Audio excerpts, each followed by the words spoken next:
Bonjour à toutes et à tous, j'ai l'immense plaisir de vous retrouver sur ma chaîne Booktube d'encre et de papier. Je sais que ça fait 5 mois que je n'ai pas publié de vidéo sur la chaîne.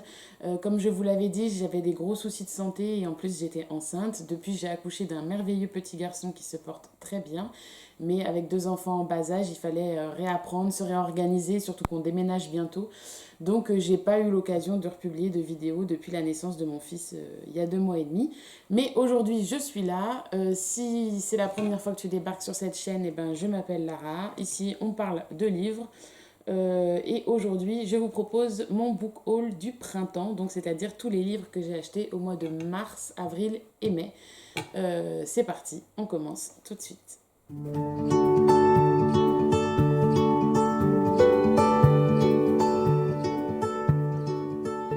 Du coup, durant le printemps 2021, je me suis acheté à peu près 14 livres, sachant qu'il y en a deux qui comptent pas vraiment parce que c'est plutôt des cadeaux d'anniversaire qu'on m'a offerts. Les deux premiers livres que je me suis achetés ce mois-ci, il s'agit du tome 2 et du tome 3 de Sixteen de Carole Vermal. Alors tout à l'heure je cherchais l'édition et je trouvais pas. D'après ce que j'ai suivi, ça a été édité par Amazon Italia Logistica. Donc voilà, en Italie, à Torazza Piemonte. Je ne connaissais pas. Voilà, en fait, j'ai acheté le tome 1 il y a un petit moment. Et en fait, je me suis rendu compte dernièrement que quand je lisais des sagas, si j'enchaînais pas les tomes, en général, il y avait une chance sur deux pour que je n'arrive pas à avancer dans la saga et que 6 mois, 1 an, 18 mois plus tard, je suis obligée de relire les premiers tomes pour pouvoir me replonger dans l'histoire et lire la suite. Et ça m'énerve. Donc je ne voulais pas entamer cette saga qui me faisait très envie tant que j'avais pas toute la trilogie.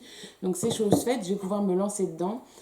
Pour la petite histoire, je sais que c'est l'histoire d'une jeune fille, je crois, ou jeune femme qui s'appelle Sixteen, qui visiblement a été mariée, je ne sais pas si c'est un Égyptien enfin, célèbre, enfin, de la haute société, bref, en tout cas, il a été assassiné, il se retrouve enfermé dans une pyramide, dans la pyramide de Khéops, et elle va survivre, elle va être enterrée vivante à côté de son mari assassiné, et elle va survivre à ça. Et après, je ne sais pas trop ce qui va advenir. Mais voilà, j'aime bien le fait que ça se passe en Égypte, voilà, au milieu des pyramides, tout ça. Je trouve ça original, sympa, ça change. C'est pas quelque chose que je lis souvent. Et ça a l'air quand même assez solide comme histoire, quoi, de se faire enterrer vivante dans une pyramide. En tout cas, ça fait un un bon petit résumé pour démarrer une histoire comme celle-ci. J'espère pouvoir vous en reparler à l'occasion. Je me suis également procuré le tome 3 de Bad qui s'intitule Quête noire, écrit par Sally Green aux éditions Milan. C'est une trilogie dont je vous avais déjà parlé, que pareil, comme je vous disais il y a quelques secondes, je n'ai jamais réussi à terminer. Et là, il se trouve que Sally Green, qui est une autrice que j'aime beaucoup, vient de publier, enfin il y a un petit moment maintenant, une nouvelle saga qui s'appelle Le voleur de fumée. Et du coup, avant de me lancer dans une nouvelle saga, je vais déjà finir celle que j'ai entamée chez Sally Green. Donc il me fallait le tome 3 pour ça y est, je l'ai. Maintenant, est-ce que je vais me sentir obligée de relire le tome 1 et 2 que j'ai lu il y a plus de 2 ans avant de lire le tome 3? C'est possible, ça va me prendre un peu de temps, mais au moins comme ça j'aurai fini cette trilogie. Donc il n'y a plus qu'à. Ensuite, justement, histoire de terminer mes sagas en cours, je me suis acheté le tome 2 de La princesse et l'alchimiste. C'est le dernier. Il s'intitule À la poursuite des souvenirs volés. Il a été écrit par Amy Hallward et c'est aux éditions Pocket Jeunesse. Alors, j'ai lu le tome 1 justement au début du printemps, donc ça commence à dater, c'est pas très frais dans ma mémoire. Voilà, c'est du jeunesse. Moi, ça m'a plutôt plu. C'est l'histoire d'une princesse qui s'appelle Evelyn, je crois, et qui fait un filtre d'amour alors que la magie, ou en tout cas les potions magiques sont réservées à seulement certaines personnes dans la société. Et en fait, elle va s'auto-rendre amoureuse d'elle-même, ce qui va la rendre très malade, et du coup, une autre jeune fille va tenter de la sauver, etc. Et ça, du coup, c'est la suite. Donc voilà, on verra bien, au moins, j'espère finir cette saga cette année. Pour continuer, nous allons parler graphique et plus particulièrement d'abord manga, puisque au printemps 2021, je me suis acheté 4 mangas de 2 sagas différentes. Bon, la première, elle n'est plus à présenter puisqu'il s'agit de l'Atelier des sorciers, le tome 5 et le tome 6. Oui, je dis pas d'ânerie, c'est bien ça.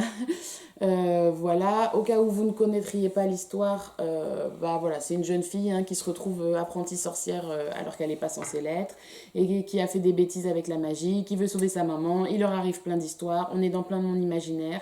C'est une saga qui est vraiment très bien faite, qui est très connue, qui est aux éditions Pika et qui est écrite par Kamome Shirahama.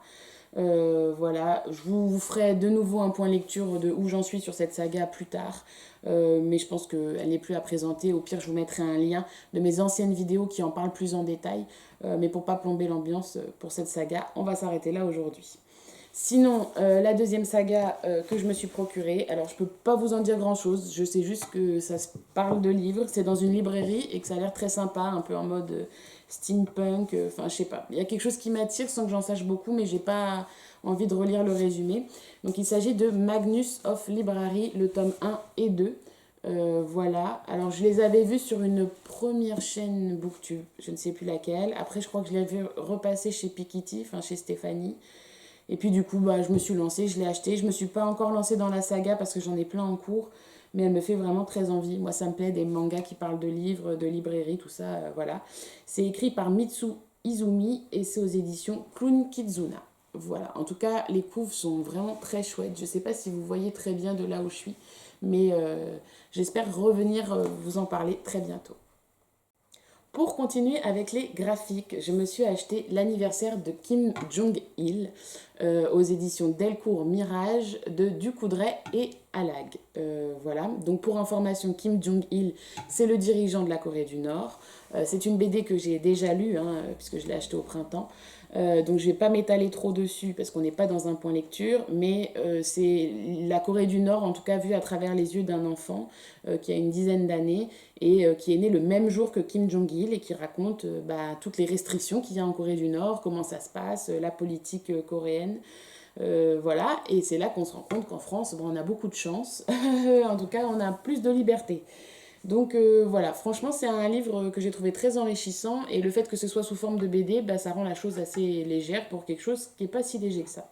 Voilà, mais je viendrai vous en reparler dès que possible.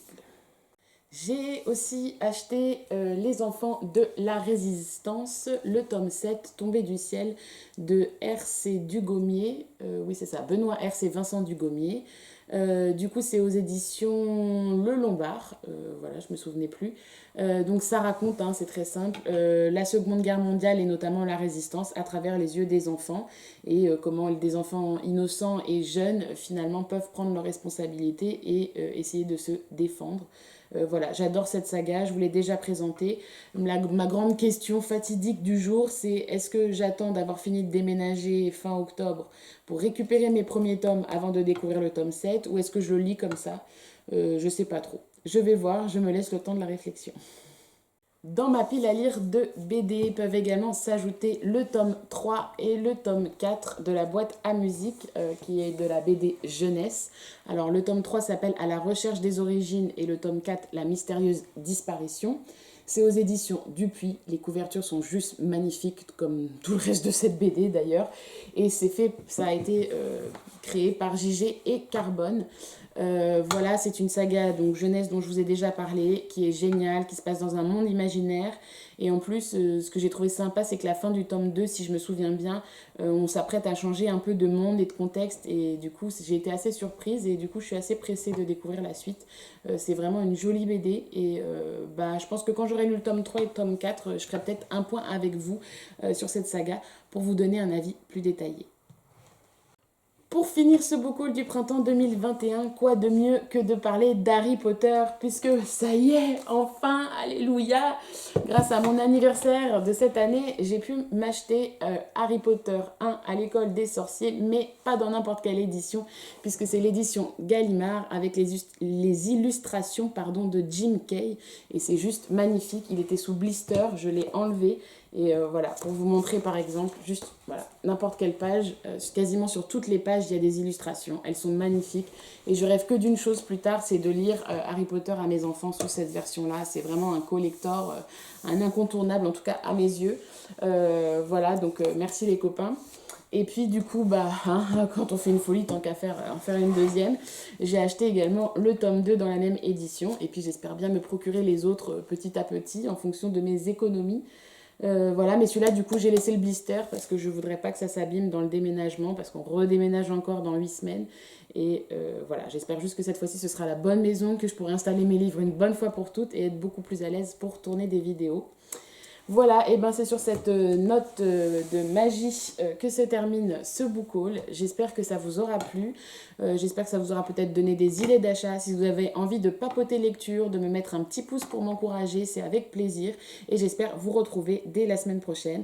Mais surtout, en attendant, le plus important, n'oubliez pas, prenez soin de vous.